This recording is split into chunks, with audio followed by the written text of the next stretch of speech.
기름을 발라 놓으셔야 합니다 라고 하는 제목으로 오늘 2023년도 우리 송년주일 예배 함께 여러분들과 말씀 나누겠습니다. 오늘 제가 여러분들과 함께 나누고 있는 이 말씀은 제가 12월 2일 새벽 예배 때 전했던 말씀이기는 하지만 조금 다른 각도에서 말씀을 재조명해서 묵상한 내용을 여러분들과 한 번 더 나누기를 원합니다. 여러분들은 인생을 살아가시면서 내가 정말로 너무 기쁘다, 이 기쁨이 정말로 충만하다라고 느끼시는 때가 혹시 언제쯤 되십니까? 물론 여러 가지 다양한 요소들이 우리들에게 채워졌을 때에 우리는 그런 기쁨을 누릴 수 있겠죠. 자, 그럼에도 불구하고 어느 한 연구에 따르면 사람이 지속적으로 행복을 느끼고 기쁨을 누릴 수 있는 가장 중요한 이유는 이것이 진정 내 것이다 라고 할 수 있는 그 무엇인가가 내게 소유하여졌을 때에 라고 하는 바로 그러한 맥락입니다. 누가 뭐라 그래도 이것만큼은 진짜 내 것이다 라고 하는 그 확신이 들 수 있는 그 무엇인가를 내가 소유했을 때 우리는 기쁨과 행복을 깊이 느낄 수 있다라고 하더라고요. 여러분, 이 개념을 잘 머릿속에 담아두시고 오늘 본문의 말씀을 저와 함께 이어갔으면 좋겠습니다. 민수기라고 하는 이 책은요, 이스라엘 백성들이 출애굽을 하고 난 이후에 시내 광야에서 약 1년 정도 머물게 됩니다. 그때 민수기 1장부터 10장까지의 말씀의 내용은 하나님께서 선택하신 이스라엘 백성이 본격적으로 광야의 여정을 걸어가기 전에 하나님께서 이들에게 이론적인 교육을 시켰던 바로 그 내용이 민수기 1장부터 10장까지의 내용으로 가득 차 있는 거죠. 자, 그 내용 중에 하나님께서 가르치고 싶었던 것 중에 하나는 200만 명이나 넘는 그 수많은 이스라엘 백성들이 하나님의 임재를 상징하는 바로 그 성막을 중심으로 광야를 행진하게 될 때에 각 지파별로 어떻게 위치를 하고 그리고 어떻게 행진을 해야 되고 어떠한 방식으로 살아야 되는지, 그리고 하나님의 임재를 상징하는 구름 기둥과 불 기둥이 그들의 눈에 보여졌을 때에 그들이 어떻게 출발하고 어떻게 멈추서야 되는지 구체적인 방법들을 하나님께서 민수기 1장부터 10장에 걸쳐서 이론적으로 그들에게 가르쳐 주십니다. 어떻게 보면 이스라엘 백성들이 배워야 할 영적 질서를 하나님이 가르쳐 주셨다라고 말씀을 나눠도 될 것 같아요. 그런데 사실 하나님이 이 기간 동안에 이스라엘 백성들에게 정말로 가르쳐 주고 싶은 한 가지 핵심이 있었습니다. 그것이 뭐냐면 애굽에 종살이하고 있었던 이스라엘 백성들이 갖고 있었던 그들의 가치관, 그들의 생각, 세계관, 그들의 신앙관을 철저하게 탈피를 하고 이제는 하나님이 선택하신 하나님의 백성으로서의 그 거룩함을 드러내고 유지하며 살아가는 바로 그런 백성이 되기를 하나님은 간절히 원하셨던 것이죠. 그러니까 이전까지 이스라엘 백성들은 거룩함이라는 것 자체를 잊어버리고 살았던 백성들이었다면 이제는 그 잃어버린 거룩을 다시금 회복하고 그걸 유지하며 살아가는 하나님의 거룩한 백성이 되게 하시겠다라는 것이 이 가르침의 핵심이었습니다. 자, 그렇다면 이스라엘 백성들이 회복하고 되찾아야 되는 거룩이 무엇일까요? 아니, 이스라엘 백성들뿐만 아니라 믿음의 광야 여정을 걸어가고 있는 저와 여러분들이 오늘날 다시금 회복하고 유지해야만 하는 바로 그 거룩이 있다면 그건 여러분의 인생 가운데 무엇이라고 생각하십니까? 하나님께서 이스라엘 백성들을 출애굽시켰던 직접적인 원인 중에 하나는 바로 이스라엘 백성들의 그 중역과 고된 노동으로 인해 그들의 신음소리를 하나님이 직접 들으셨습니다. 여러분, 당시 이스라엘 백성들은 철저한 노예였어요. 노예의 특징은 소유가 없다라는 겁니다. 노예는 자유가 없다라는 겁니다. 노예는 철저하게 내가 하고 싶은 대로 살아갈 수 없는 존재입니다. 주인의 철저한 통제 속에서 살아갈 수밖에 없는 존재죠. 그러니까 노예로 살아가는 이스라엘 백성들이 땀을 흘리고 잠을 못 자면서까지 열심히 일을 했지만 그럼에도 불구하고 자신에게 소유가 돌아오지 않습니다. 심지어 내 가족이 있다고 해도 그 가족도 내 가족이 아닙니다. 심지어는 시간이 있어도 그 시간을 내 마음대로 쓸 수가 없습니다. 주인이 자라면 자고 일어나라면 일어나고 먹으라면 먹어야 되는 철저하게 주인의 통제하에서 살아갔던 이스라엘 백성들, 그게 그들의 노예의 삶이었습니다.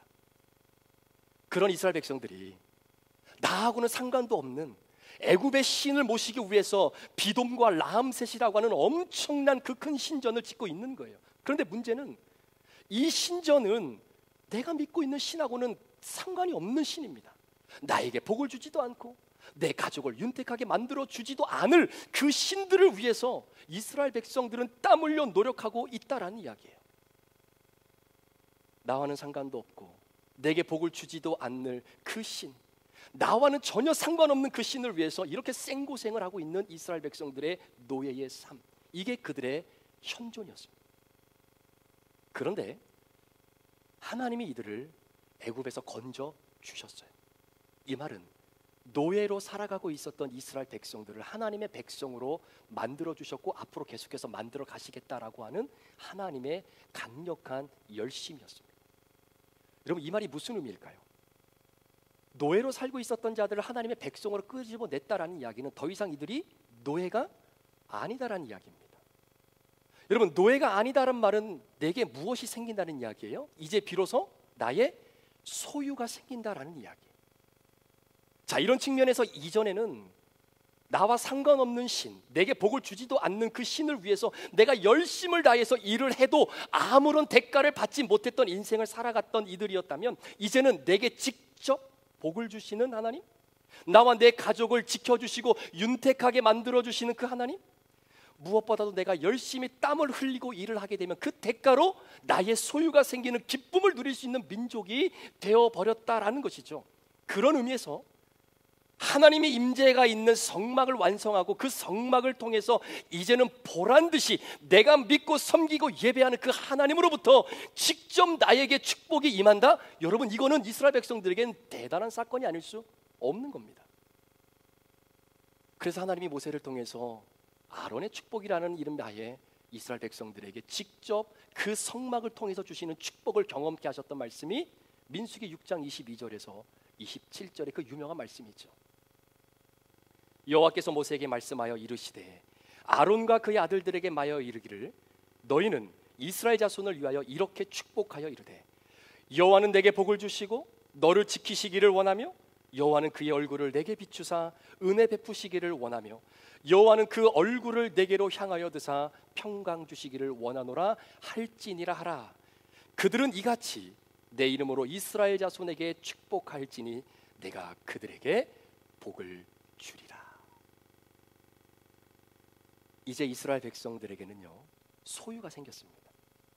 하나님으로부터 복을 받는 민족이 되었습니다. 그런 백성들에게 하나님께서 본격적으로 광야의 여정을 출발하기 바로 직전에 이들에게 교육을 시켰는데, 그 교육의 핵심은 소유를 가지고 있는 너희들에게 있어서의 거룩은 도대체 무엇이겠는가라는 거죠.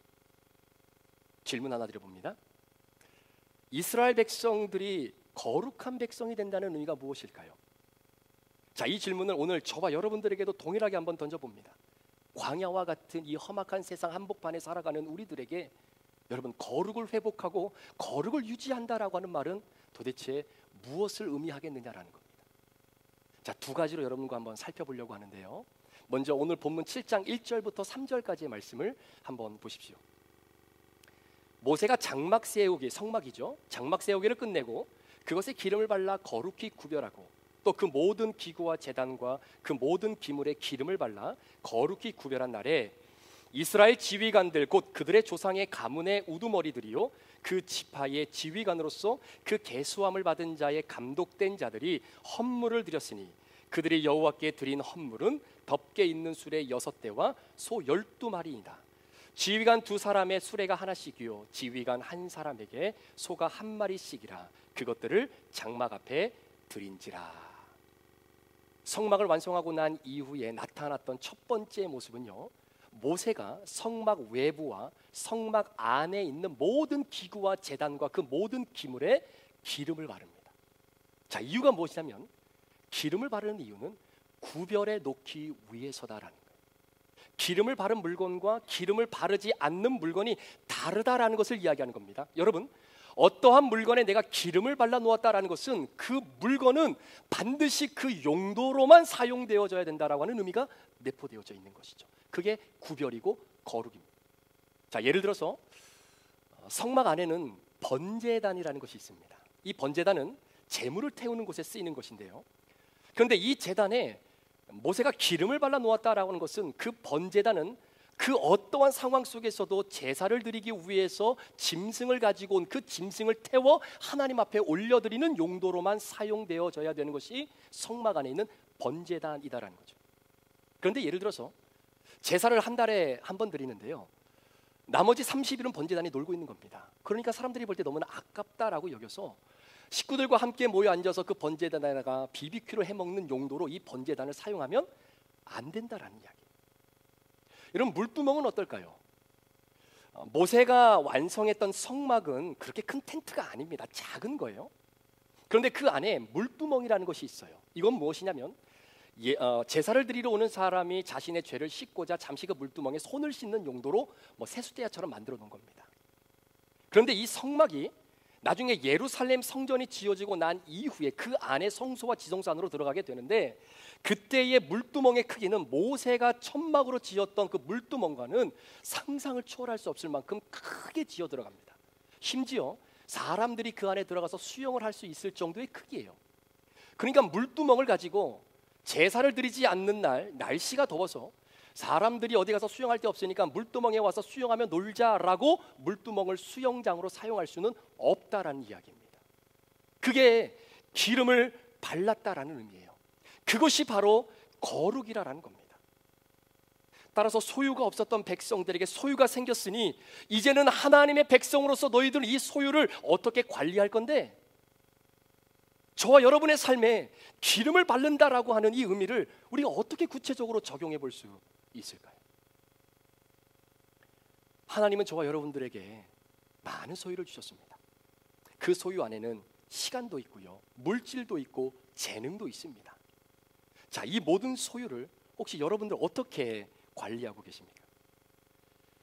제가 젊은 가정부부를 만나서 이런저런 이야기를 나누다 보면 빠지지 않고 등장하는 이슈 중에 하나가 재정 문제예요. 어떤 분들이 이렇게 이야기합니다. 목사님, 진짜 이상하게도 얼마 쓴 것 같지도 않은데 월말이 되면 카드값 갚느라고 정신이 없다는 거예요. 분명히 배우자가 어느 정도 일정의 소득을 벌어다 주기는 하는데 월말이 되면 왠지 모르게 수입보다 지출이 더 많다라는 이야기죠. 그래서 카드 내역을 프린아웃해서 이렇게 보니까 나도 모르게 돈이 새어나간 흔적을 발견하고 깜짝 놀랄 때가 있다는 겁니다. 여러분 전혀 여러분과는 상관없는 얘기처럼 다 그런 경험 있지 않으세요? 네. 여러분, 왜 이런 현상이 나타나는지 아십니까? 여러분이 가지고 있는 그 물질에 기름을 안 발라놔서 그래요. 혹시 집을 구입하실 때 어떻게 집을 구입하셨습니까?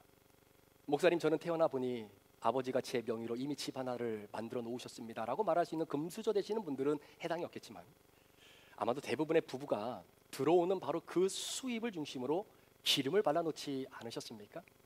여러분, 그렇잖아요. 수입은 한정되어 있는데 내가 원하는 대로 필요한 대로 여러분 카드를 막 긁고 살면 언제 돈 모아 집 사겠습니까? 그러니까 기름을 발라놓는 거예요.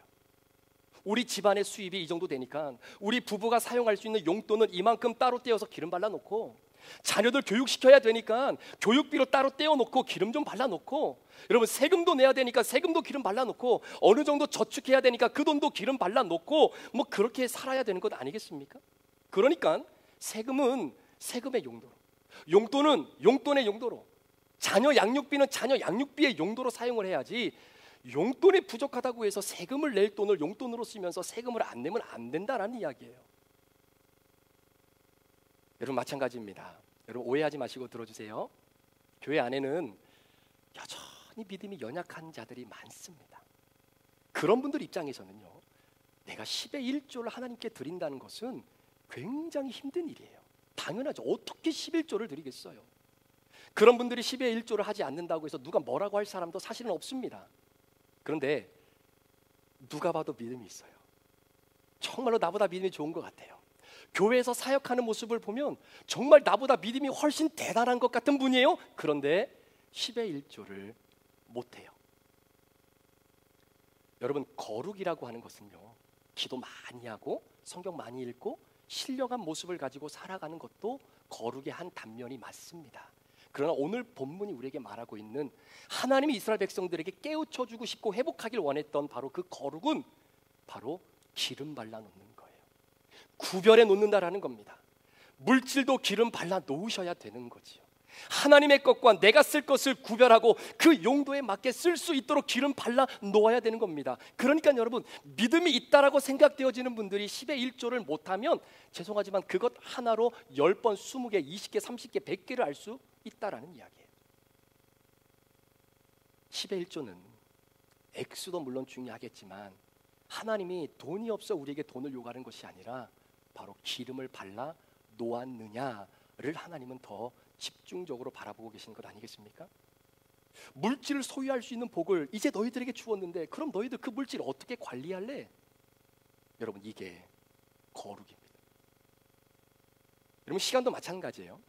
기름 발라 놓으셔야 됩니다.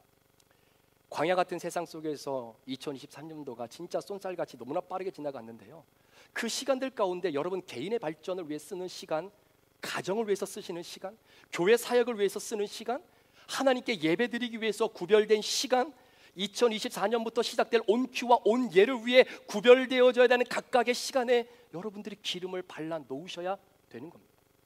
그렇지 않으면 질서가 무너지고 무질서한 인생을 살아갈 수밖에 없어요.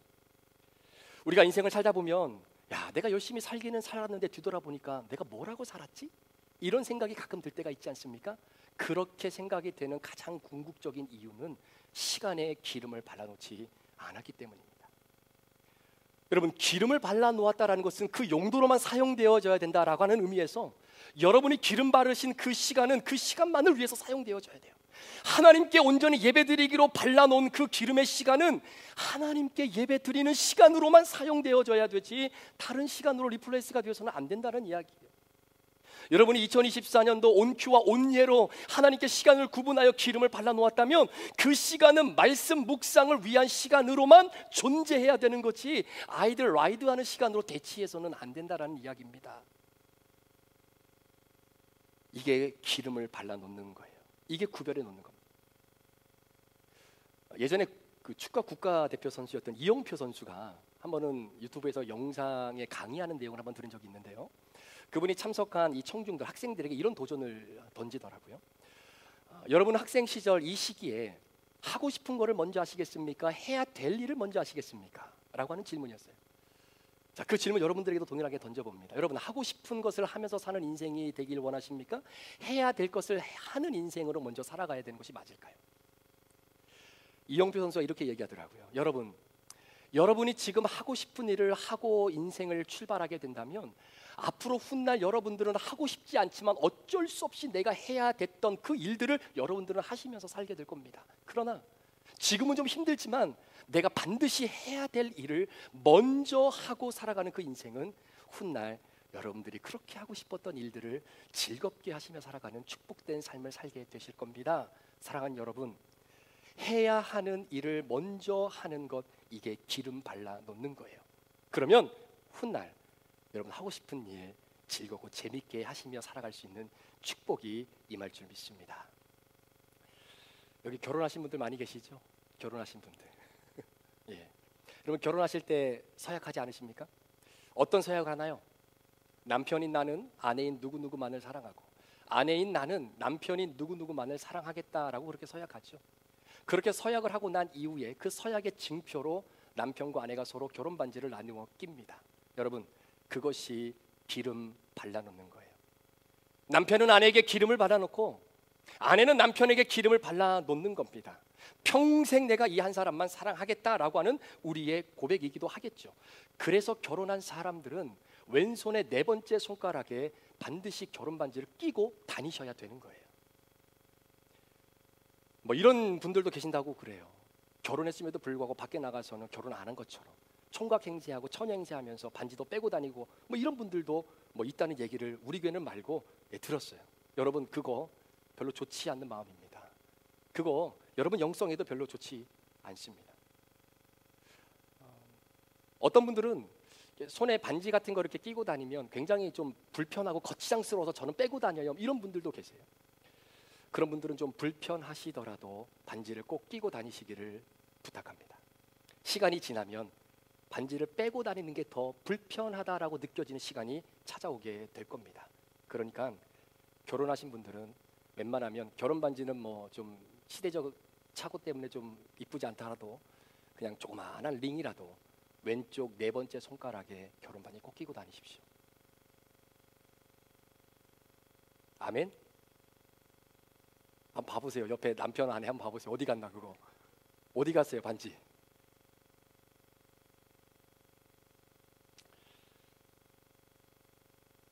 다 기름 발라진 사람이니까 눈독 들이지 말라고 반지로 말해주셔야 돼요.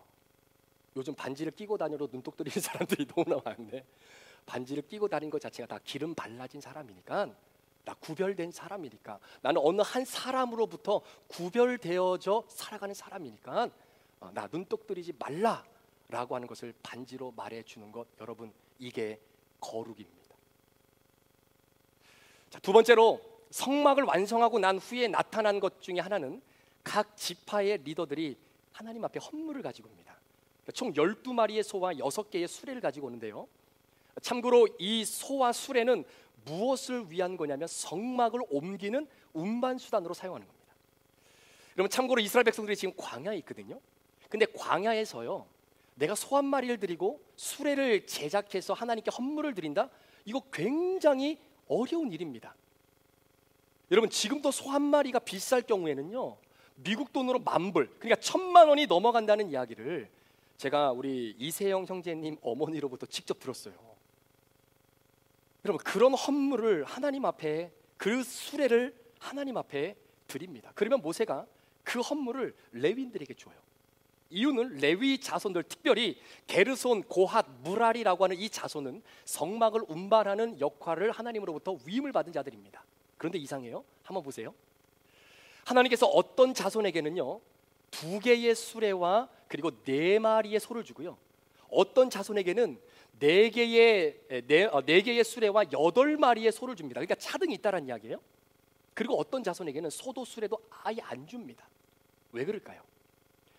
자, 그게 바로 고핫 자손인데요, 게르손, 고핫, 무라리 중에 고핫 자손은 소도 수레도 아무것도 못 받습니다. 이유가 뭐냐면 민수기 4장에 보면 고핫 자손은 하나님의 성막에 있는 성물을 옮길 때에 반드시 어깨에 메고 옮겨야 되는 그 위임을 하나님이 고핫 자손에게 주셨기 때문입니다. 그래서 시간이 지난 어느 날 다윗이요, 기랏 여아림이라고 하는 지역에 살고 있었던 아비나답이라고 하는 사람의 집에 하나님의 법궤가 있었잖아요. 그 법궤를 다윗성으로 가지고 오는 과정 속에 수레를 가지고 갑니다.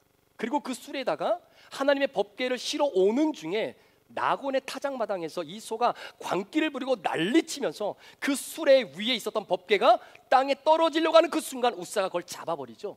그래서 그 자리에서 즉사하는 형벌을 받게 되는 겁니다. 이유는 하나님의 질서를 어기지 않았기 때문에, 하나님의 질서를 무너뜨렸기 때문입니다. 하나님의 성물은 반드시 고핫 자손이 어깨로 메고 와야 돼요. 그걸 깨달았던 다윗이 그 다음에 다시 그 법궤를 가지러 갔을 때는 고핫 자손을 앞세우고 그것을 어깨에 메고 다시 다윗성으로 가지고 들어오지요.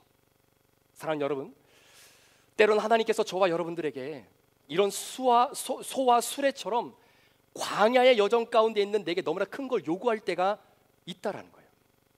내가 도저히 놓을 수 없고 판단될 수 없는 이 소중하고 큰 것을 하나님이 나에게 내놓으라고 할 때가 있다라는 거예요. 그런데 보세요, 각 지파별로 소와 수레를 하나님 앞에 헌물로 드리지 않았다면 어떤 일이 벌어지냐면 성막으로 움직일 수가 없어요.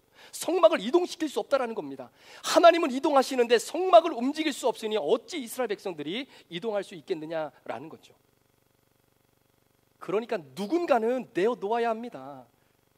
때로는 그것이 내게 너무나 크고 소중한 것이라고 여겨질지라도 하나님께서 그것을 포기하라고 말씀을 주실 때에는 그걸 내려놓을 수 있어야 돼요. 그래야 성막이 운반되어질 수 있다는 겁니다. 때로는 이해가 되지 않아요. 왜 나에게, 왜 하나님이 이런 것을 요구하시는지. 그래서 어떨 때는 너무나 답답해서 하나님이 날강도처럼 여겨질 때도 있다는 겁니다. 그런데 그렇게 따지면 여러분, 하나님은 자신에게 있어서 가장 소중하고 가장 크다라고 여겨지는 그 아들 예수를 여러분들을 위해서 내어놓으셨잖아요. 하나님이 보실 때 죄악으로 인해서 영원한 지옥으로 떨어져 죽을 수밖에 없었던 그 여러분들을 살려내기 위해 흠없고 티없는 재물을 하나 찾아와야 되는데 아무리 눈 씻고 찾아봐도 내 아들만큼 합당한 재물이 없는 거예요. 그래서 하나님은 독생자 예수를 내어주신 겁니다. 자, 여기에 중요한 진리 한 가지가 있는데요, 하나님이 저와 여러분들을 살려내기 위해 내어주신 바로 그 예수 그리스도 그 아들, 반대로 하나님이 우리에게 요구하시는 내 인생의 수레와 소같이 귀중한 것, 이것이 드려지게 될 때 그 드려짐은 반드시 여러분의 구원과 여러분의 거룩과 연관성이 있다라는 사실이에요. 예수를 십자가에 내어주시면 결국 우리의 거룩과 우리의 구원과도 연관성이 있는 겁니다.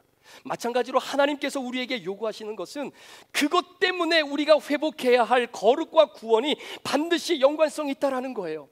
이스라엘 백성들에게 구분하고 기름 발라라, 이게 거룩이야, 하나님 말씀하셨는데 그것을 내 거라고 움켜쥐고 하나님을 잊어버리면 그들은 거룩한 백성이 될 수 없는 겁니다. 그래서 하나님이 내어놓으라는 거예요.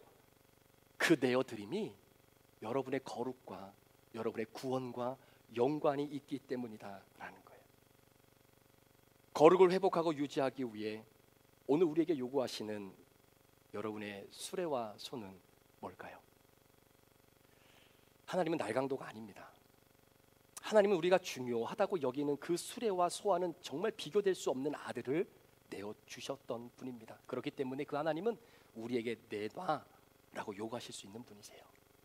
그리고 그 요구는 내 자신과 누군가의 구원과 거룩의 그 회복을 위해서 하나님이 반드시 사용하십니다.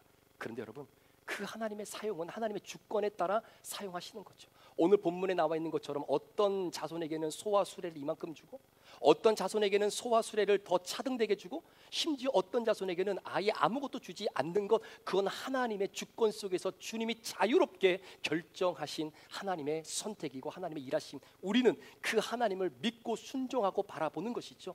그 하나님은 왜냐하면 언제나 옳기 때문에 그래요. 그 하나님은 언제나 신실하신 분이시기 때문에 우리는 그 하나님을 믿고 나아가는 겁니다. 자, 말씀을 마무리하면서 이제 내일이면 2024년도 새해가 시작이 되는데요, 오늘 말씀을 기억하시면서 여러분의 삶에 이 두 가지를 좀 한번 적용하기를 소망하는 마음으로 제가 적용 질문 두 가지를 드립니다.